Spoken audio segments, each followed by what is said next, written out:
Time for Talk Business. My name is Kola Wale Falonu, and today I'm here with the Managing Director, Anchoria Securities Limited, Mr. Folagbade.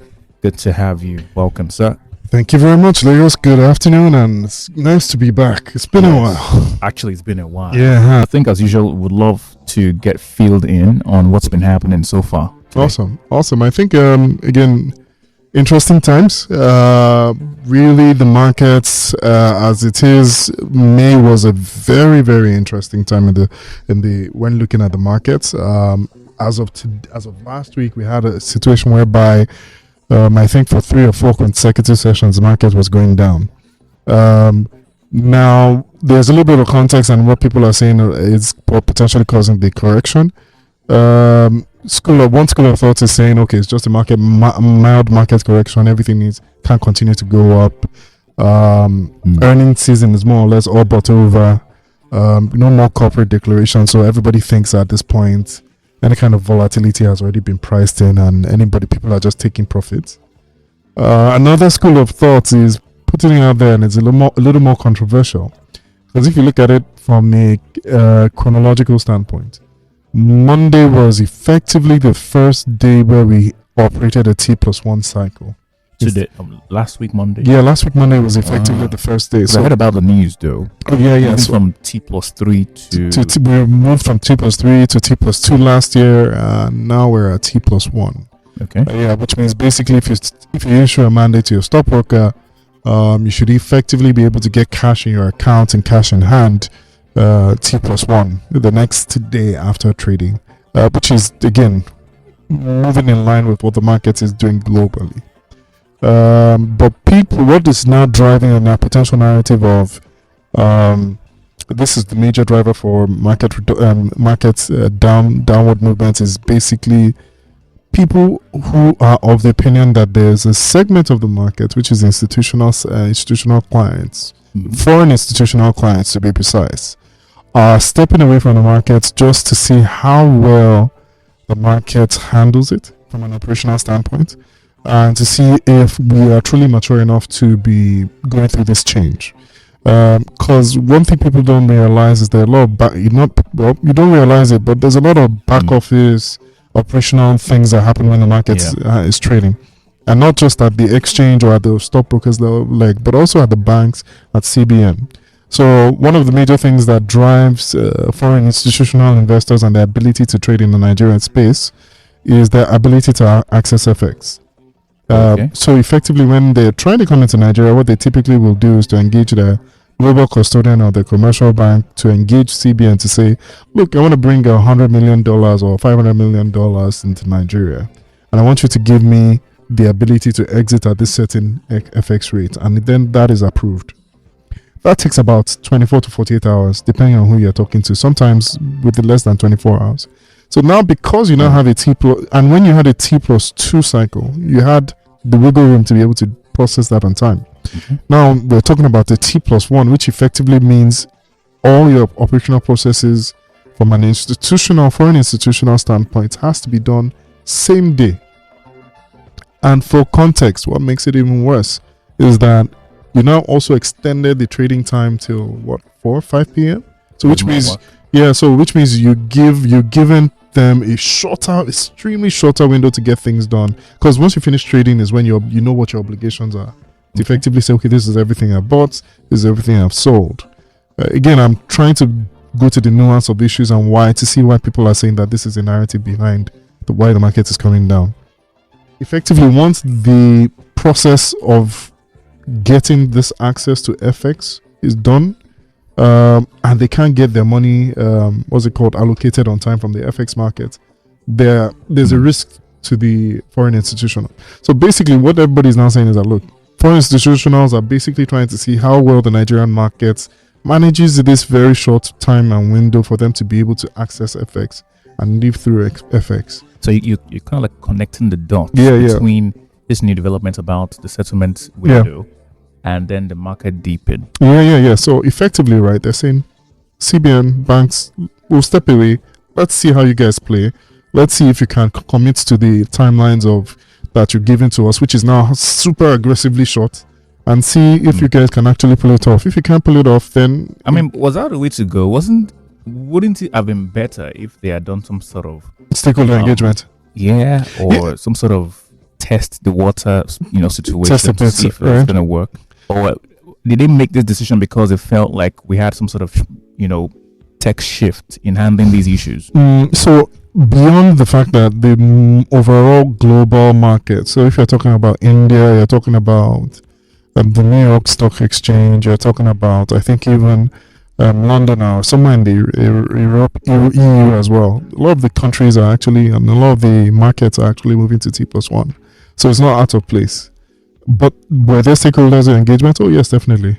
They did have instances whereby they probably brought in the global custodian, people like Citibank, people like Standard Chartered, all the kind of guys who normally have FaceTime with the foreign institutionals. But you also need to realize the mindset of the people that are foreign institutionals. When they're having a conversation with you, you're probably the least. So from a standpoint in terms of pecking order, Nigerian portfolio managers and Nigerian markets are probably the least people they want to be talking to, because they don't have that much invested in your market. $100 million to them is nothing. And you are then trying to come and say, okay, this is what you're getting. Just be like, you know what, when you people are ready, let me know. So don't push you to one side. So it's probably what we're seeing in terms of everybody, for the sake of just not being unduly exposed, are probably taking a very cautious stance in terms of Nigeria, pulling back from a foreign institutional standpoint, and then saying, let's see how this thing pans out. So that's one school of thought that's driving it. Personally, I also felt in my own mind, I already thought end of Q2, beginning of Q3, things would slow down. So I think it's a case of potential several things coming together and now driving where the market, this poor performance in the markets as we see. But then again, let's be frank. Ibad. Some people are still chopping. Some people are still eating. In the end, we are still talking about a market that's still doing about 60% year to date.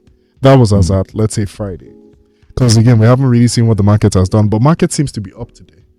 Did everyone get maybe last week was a lot of bloodbath. But I saw some positivity on some stocks today. Yeah.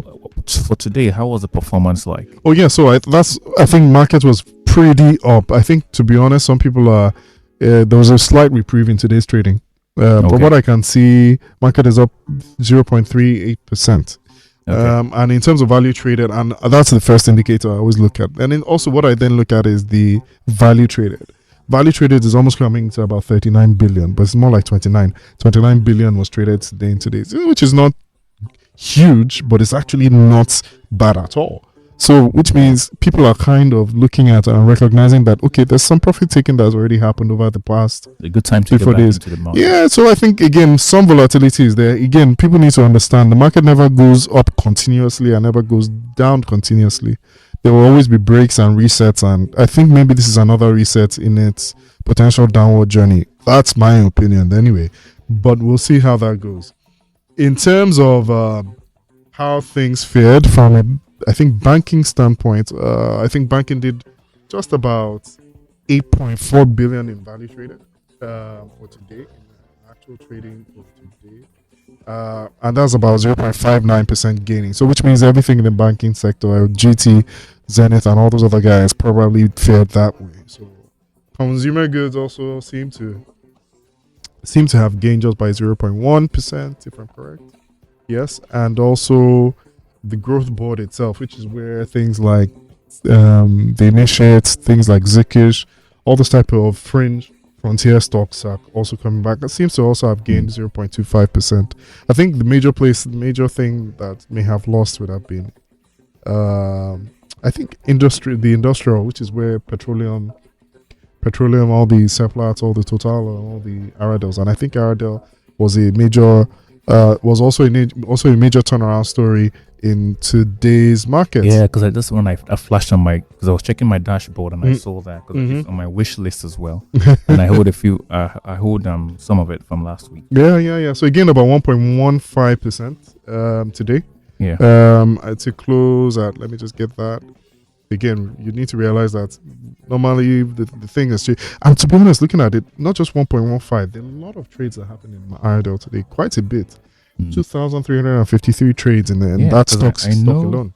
It gained, because I know I bought it, was was it 1.5? Mm-hmm.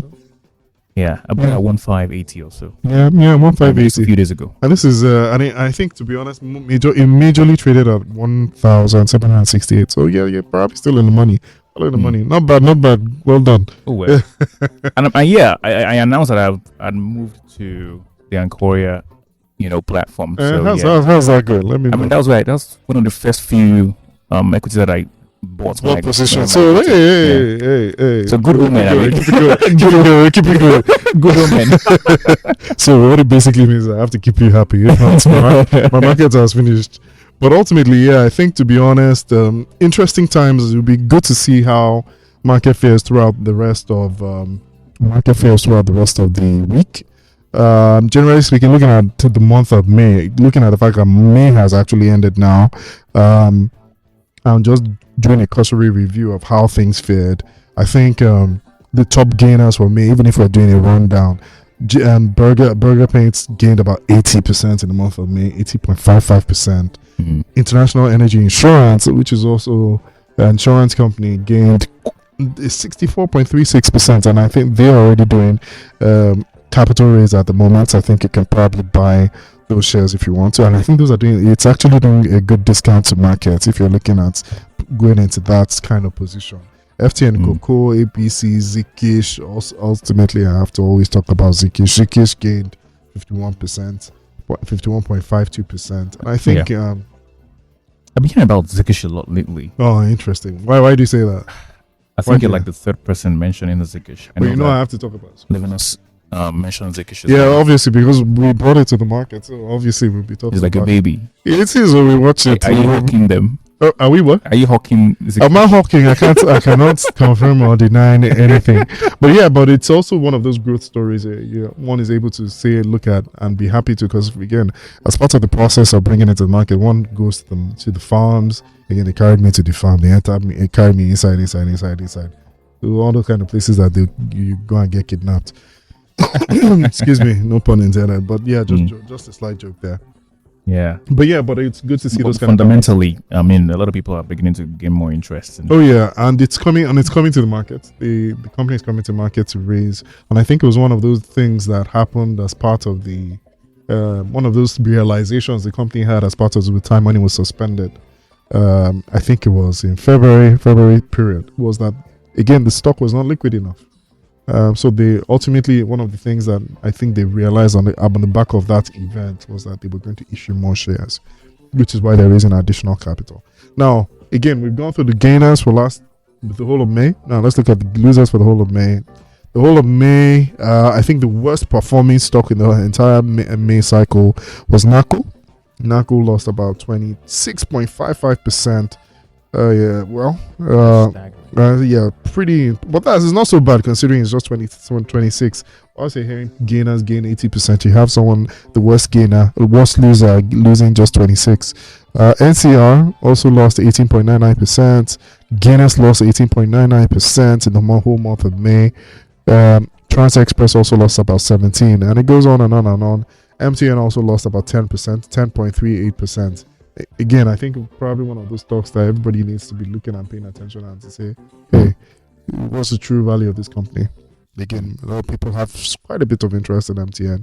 I think something happened over the weekend with he had this trial. Yeah, a trial. It was an interesting one. Yeah, like I mean, even saying things like they're trying to stay afloat, stuff like that. Mm-hmm. Might have made people feel a little bit.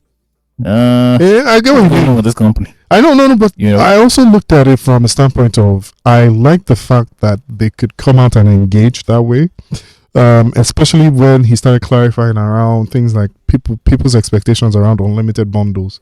I'm saying that everybody wanting to have unlimited bundles, it's just not feasible and realistic. People were quite critical about him. Yeah, really. About the brand. Yeah. Because of the whole data sentiment and data is getting exhausted. All of that. Mm-hmm. I mean, I would like to, again, maybe what I'll do is watch the whole thing end to end, just to see how that trial, because it was an interesting way, but it also needs to look at it from a standpoint of, from a marketing angle, that was probably one of the more interesting things I've seen in the past. Right, Mr. Folagbade, thank you so much indeed for your time. Our time is fast spent. We need to jump off, talk business, at least for today. All right. Thank you so much for your time. Yeah.